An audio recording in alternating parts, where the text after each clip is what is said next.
திராவிட முன்னேற்றக் கழகத்தினுடைய தலைவராக இருந்து 100 ஆண்டு காலம்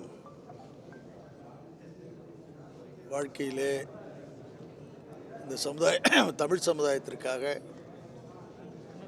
தமிழ் இனத்தின் இருக்கக்கூடிய சமூக வித்தியாசங்கள், மேடு பள்ளங்கள், சாதிய பாகுபாடுகள் இவைகளையெல்லாம் ஒழிப்பதற்காக தந்தை பெரியார் பேரறிஞர் அண்ணா அவர்களுடைய வழியில் நின்று பணியாற்றி தன்னுடைய இறுதி காலம் வரை தன்னுடைய கொள்கையில் எந்த விதமான சமரசமும் செய்து கொள்ளாமல் வாழ்ந்து மறைந்த தலைவர் கலைஞர் அவர்கள் 100ஆண்டு நிறைவு விழா நடைபெற இருக்கிறது.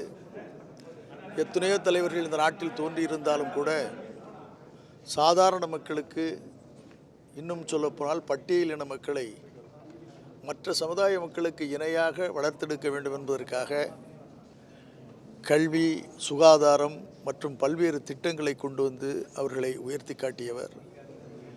இன்னும் சொல்லப்போனால் ஆதி திராவிட பட்டியலின மக்களுக்கு 16% இருந்ததை 18% வேலைவாய்ப்பு, கல்வியிலும் உரிமைகளை கொண்டு வந்தவர். ஒரு காலத்தில் திராவிட முன்னேற்றக் கழகம் ஆட்சிக்கு வருவதற்கு முன்பாக, குறிப்பாக தலைவர் கலைஞர் அவர்கள் முதலமைச்சராக வருவதற்கு முன்பாக ஆதி திராவிட பட்டியலின மக்கள் வசிக்கக்கூடிய இடங்களுக்கு தண்ணீர் வசதியோ மின்சார வசதியோ இல்லாமல் இருந்தது. ஒரு கிராமத்தில் இருக்கக்கூடிய நடுத்தர வர்க்கத்திற்கு வாழக்கூடிய பகுதியில் இருக்கக்கூடிய மின் இணைப்பு சேரி பகுதிகளுக்கு, ஆதி திராவிட மக்கள் பகுதிக்கு செல்லாமல் அடுத்த கிராமத்திற்கு வயல் வழியாகவே சென்றுவிடும். இதுபோன்ற நிலைமைகளெல்லாம் மாற்றி அமைத்து புரட்சியாளர் அம்பேத்கர் அவர்கள் எழுதி கொடுத்த அந்த அரசியலமைப்பு சட்டத்தில் இந்த மக்களுக்கு என்னென்ன உரிமைகள் இருக்கிறதோ அத்தனை உரிமைகளையும் இந்த மக்கள் பயன்படுத்திக் கொள்வதற்கு வழிவகுத்தவர் டாக்டர் கலைஞர் அவர்கள்தான் அந்த மக்கள் மத்தியிலே இன்றைக்கு நினைவுக்கூறிய அளவுக்கு இருக்கிறது.